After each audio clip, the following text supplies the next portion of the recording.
Hello, ladies and gentlemen. It is 11 a.m. here in sunny Bozeman, Montana.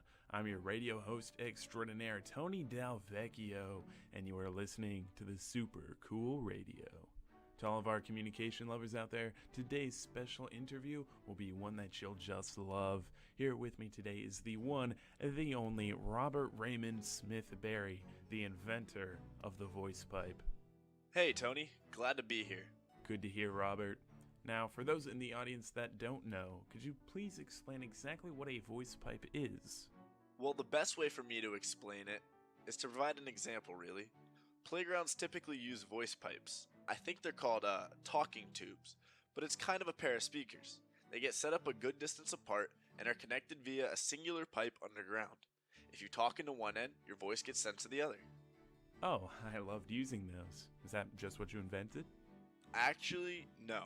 I first invented the Gosport tube, which was the same tech, but I implemented it at my school of special flying in Gosport, which is a town in Hampshire in the UK. Its main usage was for me to talk to students in various buildings of the school if I ever needed to send them a message. Very interesting. Looks like we've come a long way since then, huh? Yes, sir. Would you mind going over how it works? Sure thing. It really isn't that complicated. Both ends are like speakers and are connected via a set of pipes. Any material can be used, from wood, metal, and gold. They've all been used at some time. The vibrations of voice carry over from one end to the other and project out the speaker. It's not going to be super high quality or anything, but it's used best in buildings or places where there's a lot of rooms or floors between two people that need to be in communication with each other. Oh, look at that. We have a caller.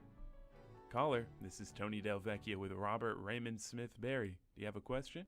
Hi Tony, my name's Bob, big fan. Let me start by saying I'm a family man. I just got my 3 kids the new iPhone 720X Ultimate Edition, and I can't help but notice just how not important this type of technology is. We have so much in today's technology: cameras, international connection, instant messaging, and even video calls. I guess my question is, why would this tube talker be important to me today? I'd love to answer that, Bob. Actually, voice pipes were invented after telephones were. I don't necessarily consider them to be a state-of-the-art invention, but rather an innovation.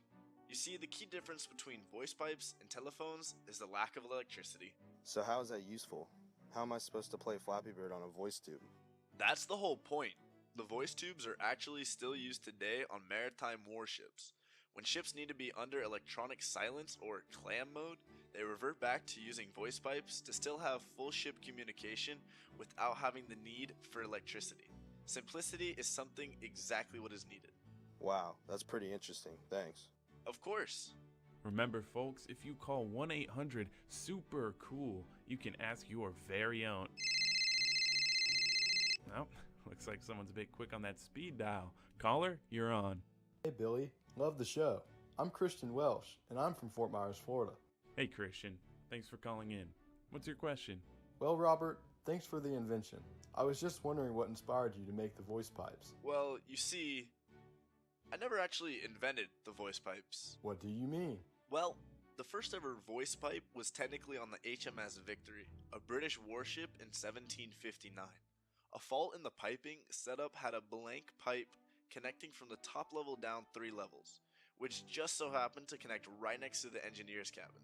The engineer used this accidental pipe to talk to the people that were on the surface level to ask questions, get parts, and more. Well, that's pretty cool. How did you hear about it? I actually heard about it while researching the telephone. My Gosport tubes needed to be something that could connect myself to my classrooms without electricity, and while reading through some of Alexander Graham Bell's books, I found out some notes he made of it. It made perfect sense for me to make a system like that for my building. Super interesting. I myself am helping teach a few communication classes, so it's always great to hear a few things I never learned about the subject. Thanks for your time. Of course. Good luck with your class. Looks like we have about time for just one more caller. So, caller on deck, make this last question count. Hey y'all, my name's Tyson, and I had a real important question for Mr. Smith Berry. Alright, go for it. Cool. I was wondering, and I don't mean to be rude here, but this invention of yours was pretty handy a while ago, but outside of the whole ship thing, it really doesn't have any great uses, does it? Haha, no offense taken here, Tyson. Quick question for you. Have you ever been to prison? Who's asking? Yeah, for a night when I forgot to pay a speeding ticket, nothing big though, why? Well, I said earlier that I always viewed the voice tubes as an innovation, remember?